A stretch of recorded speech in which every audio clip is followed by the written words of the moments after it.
Welcome to Sincerely Bhakti. My name is Bhakti Lata. Today's episode, we are exploring how Krishna has always got our backs. Reading from Bhagavad Gita, as it is, commentary by Bhaktivedanta Swami Prabhupada, reading chapter 6, verse 38. Om Namo Bhagavate Vasudevaya. Almighty armed Krishna, does not such a man who is bewildered from the path of transcendence fall away from both spiritual and material success and perish like a riven cloud with no position in any sphere? So at this point in the Gita, Krishna has explained Dhyana Yoga, which is the process of meditating upon the Supreme Lord within the heart. It's a very rigorous, intense process of yoga. About controlling the mind, that's the essence of it. And Arjuna rejects this process, or he says that it's impractical, it's unendurable, because the mind is very difficult to control. Krishna then counters Arjuna's concerns by saying it's possible. With practice and detachment, you can do it. Trust me. And now Arjuna is putting forth his doubt, his fear that if he continues with material life, then he could not have success. But also if he tries this spiritual path and does not have success, where does he end up? Because he didn't achieve full success in either sphere. So Prabhupada defines what a riven cloud is, because that was definitely on my mind. What is a riven cloud? He writes, a cloud in the sky sometimes deviates from a small cloud and joins a big one. But if it cannot join a big one, then it is blown away by the wind and becomes a non-entity in the vast sky. So basically, you become nothing. And immediately, what came to mind was how in material spheres, if you do not complete a process, there is no value to it, specifically a degree at a university. If you do not complete your degree, even if you're only 3 credits away, 1 class away from graduating and completing all your requirements, it has no value. You actually can't go to a job and apply for it if you do not complete every single last requirement for your degree.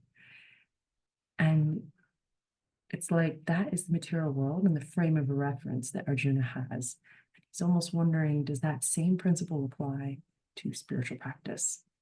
Do you lose all of your progress? And Prabhupada emphasizes here that to realize God through the path of Brahman, the effulgence of God, or the path of Paramama, God within the heart, specifically through Dhyana Yoga, it's very difficult. He says that here, to reach this goal of life, a successful transcendentalist, through Brahman or Paramatma, the features of God, the effulgence or God within the heart, that realization takes many, many births. Bahunam janmanam ante. It's almost impossible. You lose the scope of your progress and your path. But Prabhupada emphasizes here, the supermost path of transcendental realization is Bhakti Yoga, or Krishna consciousness, the direct method, which is through Bhagavan. That is through a personal connection. And I was thinking that I know somebody that they were applying for a position.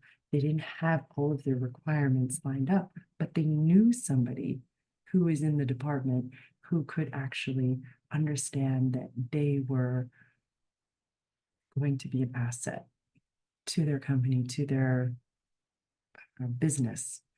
And it kind of like circumvented those little things that actually are not as valuable as we think they are, right? Just because you went to college and you took a class in education or in psychology, what really matters is somebody and they know you and they know that you have experience in this, or that you're sincere and that you're willing to try. You're always willing to learn and open up your heart and receive instruction. Then that person is going to say, you can do it, come on in. So Krishna has our back. Krishna's looking out for us. And when you have that personal relationship, then it kind of supersedes all of these material designations, qualifications, and hoops that you have to jump through. And Krishna just obliterates all of the obstacles so that when you're truly on the transcendental path, your progress is never ever lost. And that is what Krishna ultimately comes to. It's not like material progress. Spiritual progress is never lost. You always moving forward, always. It's never lost, whereas material progress is lost. So those are my thoughts about how Krishna always has our back. He's a person, and he's watching out for us, and he's beckoning us onward no matter what, and we are never a failure. Hare Krishna.